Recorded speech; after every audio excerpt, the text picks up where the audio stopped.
Every week, we put an ad in the paper. We're looking for a specific kind of person. The same kind the Statue of Liberty wants. The tired, the poor, those who've given up. Really, we want someone who won't be missed. It's an ad for an acting job, but usually the people who get the part couldn't act their way out of a parking ticket. For those guys, we're their first big break.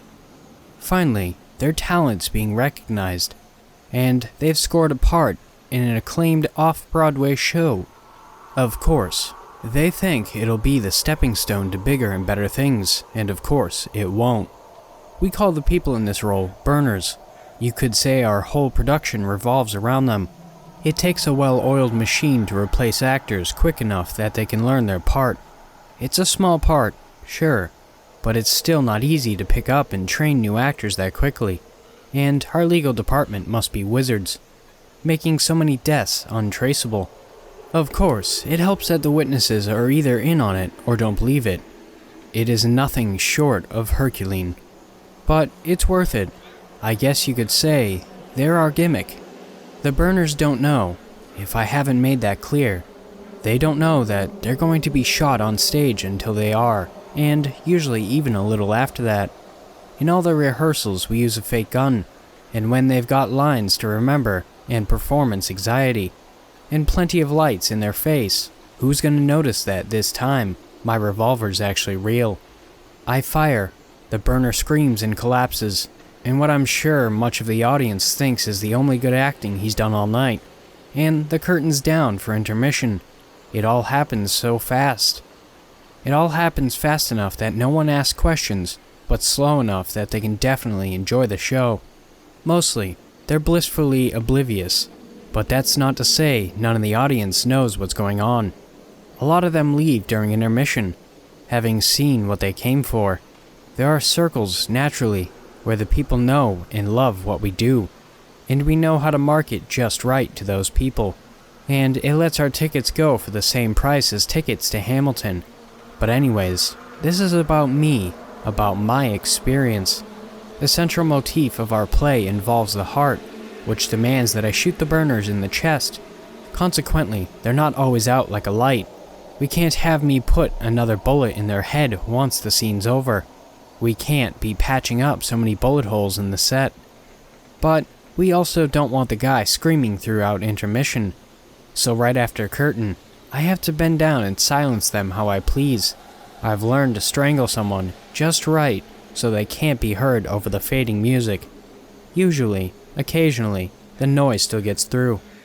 There's a similar problem with bashing their heads with the butt of my gun, but when I tried that with a sledgehammer, we didn't get the floor fixed in time for the next performance. So last night, as a solution to this problem, as well as for my own amusement, I tried to reason with the man dying at my feet. Shh. I bent down slowly over him. He started to yell, so I put my hand on his throat, driving it down until I choked out the sound. I said, "Quiet." I was starting to realize the flaw in this plan. He looked up at me, and his pain and shock were clear. His eyes drifted, but the terror in them was unmistakable. It's a bit scary, but I'd be lying if I said this wasn't my favorite part. "Why?" he choked out. "I don't understand why dying people always demand to know why." Is he asking me? Or the universe? Maybe facing mortality. He's asking if some god truly is up there. And if he is, why he was so cruel as to let me shoot the dude in the chest in what he'd assume was a prop. I couldn't answer the existential, so I told him my reasoning. For the show. I smiled. The dramatic betrayal lands so much better if it's real, we personally think. Working on two levels, I guess. Admittedly, I got carried away. I wasn't sure if I was talking to him as much as myself when I continued. I've always thought that the audience could tell a little what's happening on some level. They know they're watching you be killed, and it thrills them. The intrigue of a murder right in front of them, but without any consequences, because of their plausible deniability. His eyes went blank, and the man I was ranting to now was clearly dead. I didn't stop. They don't want to know. Don't want to get their hands dirty, most of them. But I think they all love to see it. This is why they love the show. Even those who don't know it's all real. They think they can sense it, think it might be, and they love it. Absolutely love to see what they think they do. I dragged the body off stage, and the crew rushed in to quickly sop up the blood he'd left. My heart was beating fast. It had been exhilarating, talking to my victim. Maybe I'll do it next time. Maybe it's more risky, but like that half-clued-in audience, I can't resist. I love to see a man dying while he's monologued at. Like I'm watching the transition between earth and void. Like I'm dancing the dance with death myself. I give him to our disposal crew. Our recruiters will call another hopeful young soul tomorrow morning, and the show goes on.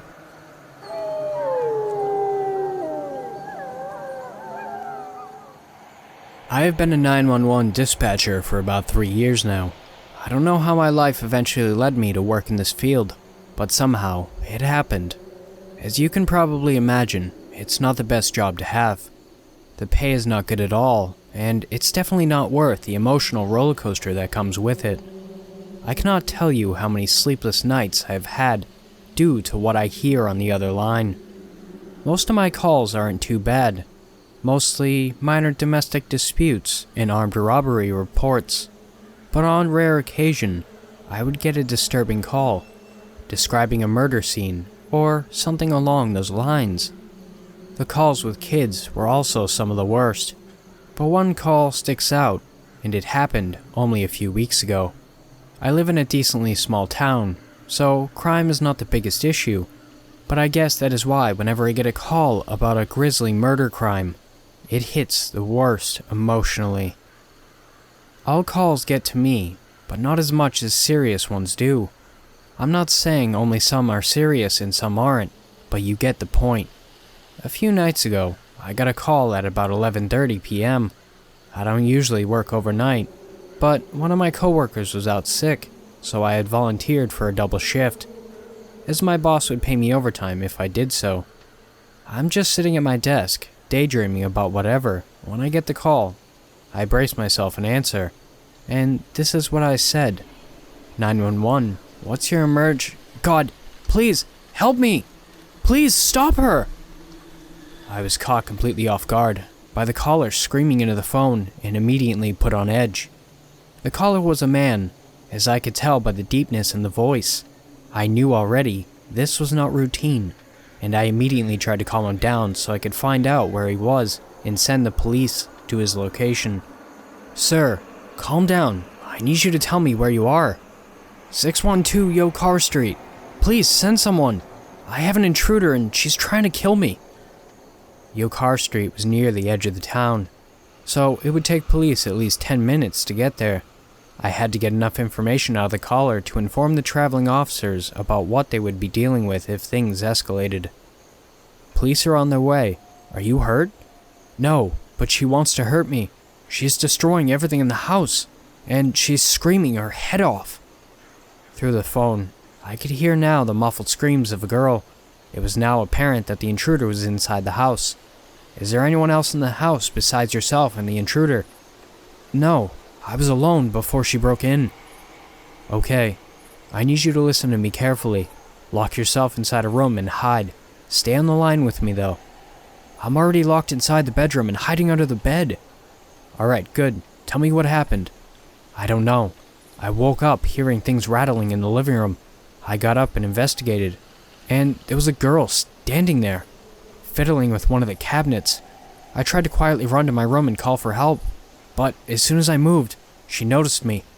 Once she saw me, she screamed so loud and charged at me. I sprinted back to my room and slammed the door shut. I then locked it. Is she near your room? No, I don't think so. We both hear a loud bang, and the man gives out a fearful cry. Oh God, she's pounding on the door now. Through the phone, I could hear the rhythmic thumps on wood. Now, I knew the situation was becoming dire. Most intruders, if caught by the house's occupants, will try and flee. This intruder was not left after being seen. She was now trying to kill. Please tell the police to hurry. I think she's about to break down the door. They are on their way. They will be there soon.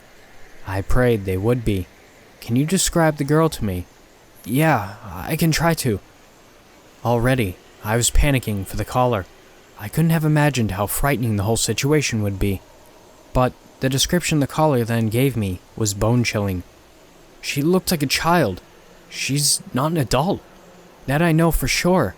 She looked to be at least 7 or 8 years old. She was wearing a small skirt and there were dark spots on it. Her hair was dark and about her shoulder length or so. Her neck was messed up. Her head was just hanging by her neck. But her eyes, oh God. Her eyes were missing. There was no light, and the sockets looked empty. I was becoming more and more horrified the more he described her. This was no longer your typical burglar. No little girl breaks into homes in the middle of the night with intent to kill. This little girl didn't even sound human, not by how the caller was describing her.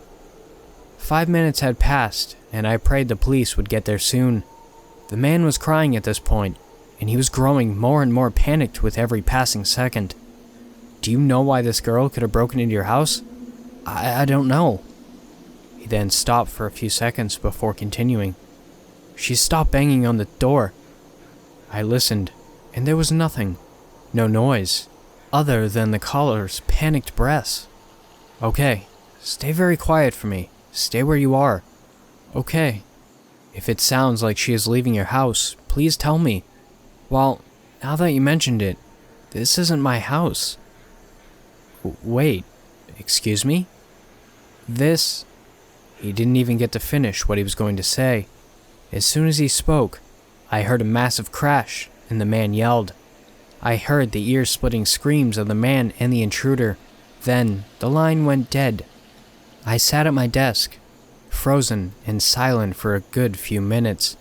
I then broke down, and one of my fellow dispatchers who had heard my conversation while sitting at his desk immediately came over and comforted me. I told him what had just happened, and his face went white as snow. He was horrified. He must be thankful, however, that he didn't have to hear it firsthand. The police arrived a very short time later. I wanted to find out what the hell was going on as soon as I could. Thankfully, I have a friend of mine on the force who told me what she and the other officers discovered.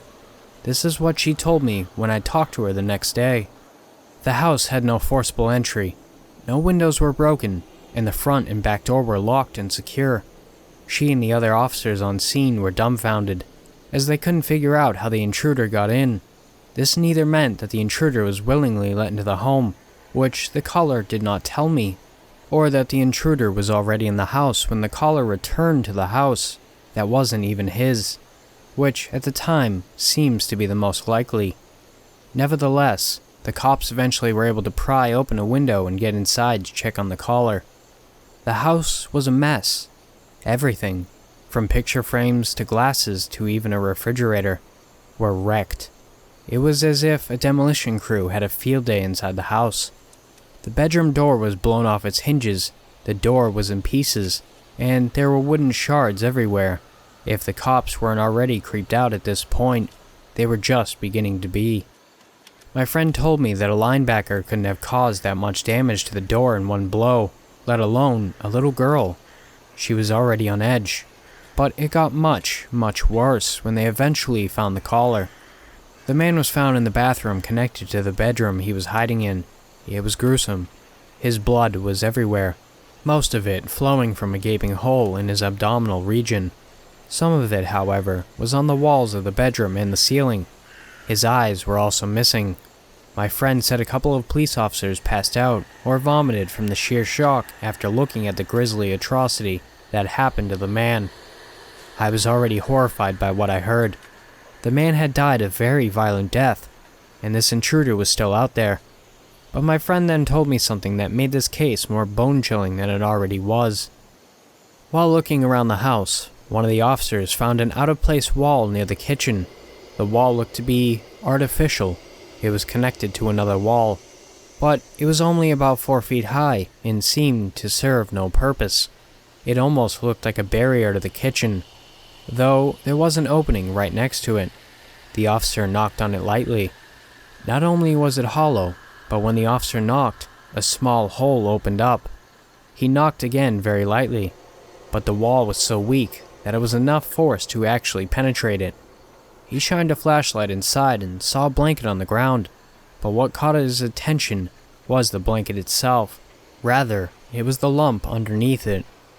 He called for the other officers to come over to him ASAP, and they broke through the rest of the wall. They inspected the blanket, and one of the officers lightly brushed the blanket off the lump. What they found was almost as disturbing as the dead caller. It was the dead body of a young girl. They immediately closed off the area, and crime scene technicians came in and investigated. After some time, the coroner came in and took the 2 bodies to the morgue.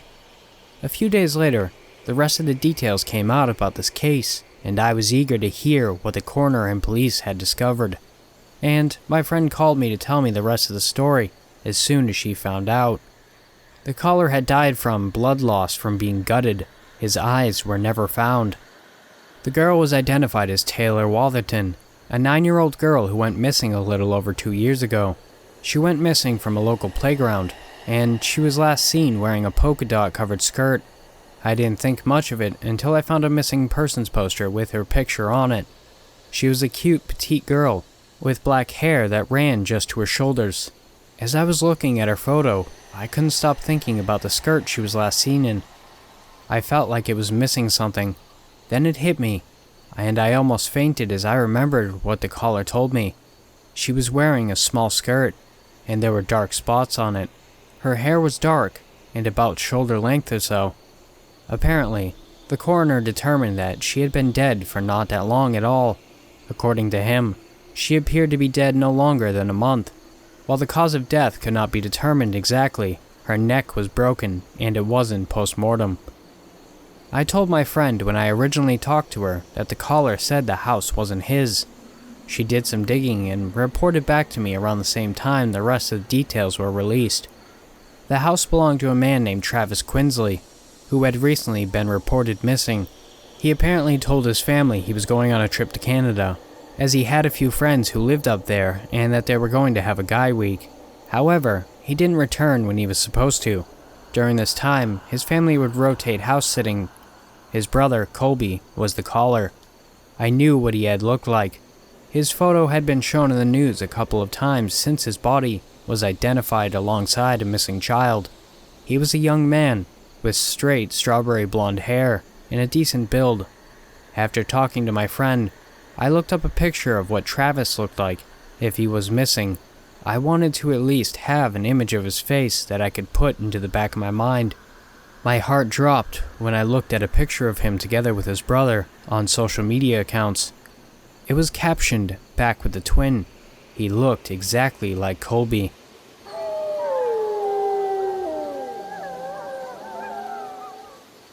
Welcome aboard.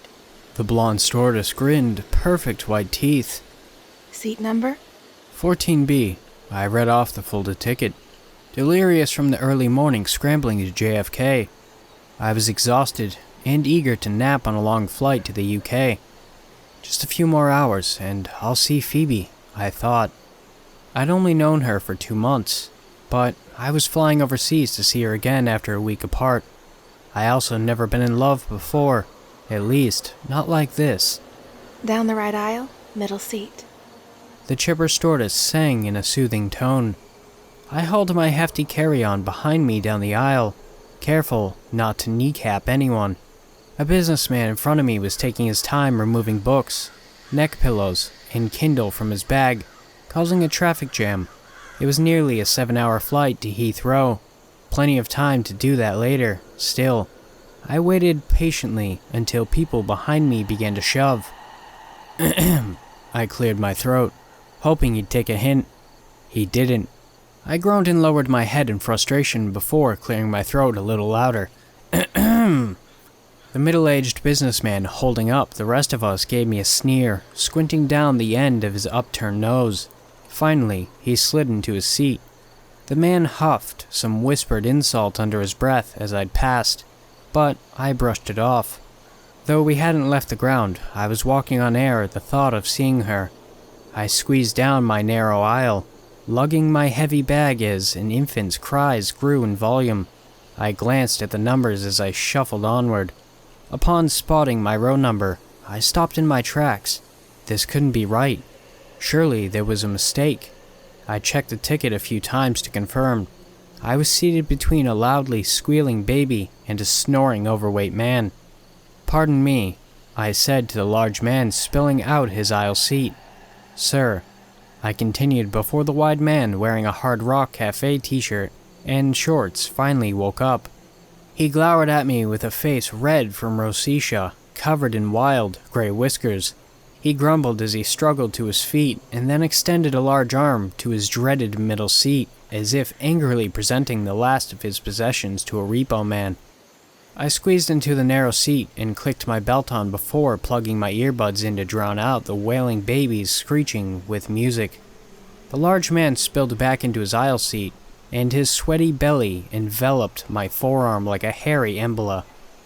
The plane continued to fill up, and overhead compartments were stuffed to the brink of bursting. Eventually, the passengers were all seated and I breathed out. Finally, "Welcome aboard British Airways Flight 2135. This is your pilot speaking.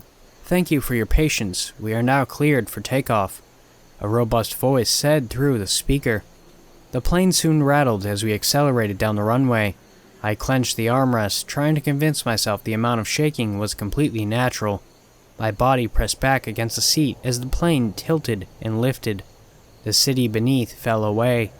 I watched it shrink into grids of urban planning, then crop pastures. Eventually, we leveled and my firm grip on the armrest relaxed. I nodded off for some time when the seatbelt sign shut off and the pilot spoke. "Good afternoon, passengers. This is your captain speaking. We are currently cruising at an altitude of 33,000 feet at an airspeed of around 400 miles per hour. The time is 9 p.m., but none of that matters. None of it matters." With a click, the speaker announcement cut off, but everyone had heard it. Concerned whispers spread throughout the cabin. "What the hell was that?" a huffed man from a few rows behind me said. I tried to chalk it up to a joke that went south, but my twisting stomach made it clear I didn't buy that. The pilot came back on as the murmur of concerned passengers grew. "You put in your time in being the perfect husband, and they just run to someone else. It's like you never even existed, except as a stepping stone in a wallet. They take everything you have to give, and still move on to some other ass." He then began to wail, sobbing loudly into the speaker.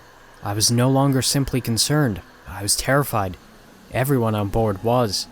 Shrill screams erupted from the toppling passengers as the plane banked left at a 45-degree angle. A few overhead compartments unlatched, spilling out hard-shell luggage that smacked into a few passengers in the aisle seats with audible thuds. The co-pilot was shouting and banging his fist on the cockpit door. He'd been locked out. More screaming. People mashed the flight attendant help button, but they had all gathered at the locked door to the pilot's cabin, trying to desperately force it open. It only took one panicked man from first class shouting, "Oh my God, we're going to die!" and absolute hell broke loose. The pilot took to the speaker once again. When they scavenged the black box out of the smoldering wreckage, "I hope to God you listened to the recording. This was your fault, Phoebe. You and that ass you texted you'd pick up at Terminal 3, riding aboard my plane." The pilot then broke down in an awful, tearful wailing, unable to coherently speak any longer. My stomach flipped as the plane pitched downward, tossing and standing passengers forward down the aisle like ragdolls. A din of guttural screams have nearly drowned out the pilot's distorted crying from the overhead speaker. The jagged peaks of Newfoundland's long-range mountains grew ever closer as I typed, and I've been frozen in my seat since the realization hit me like a cinder block. That ass, she texted, was me. Thanks for watching, Wolfpack. If you want to submit your story, my email and subreddit will be in the description below. And also, if you're not subscribed, please do if you want. And don't forget to like and comment as well. Have beautiful nightmares, and I will see you next time.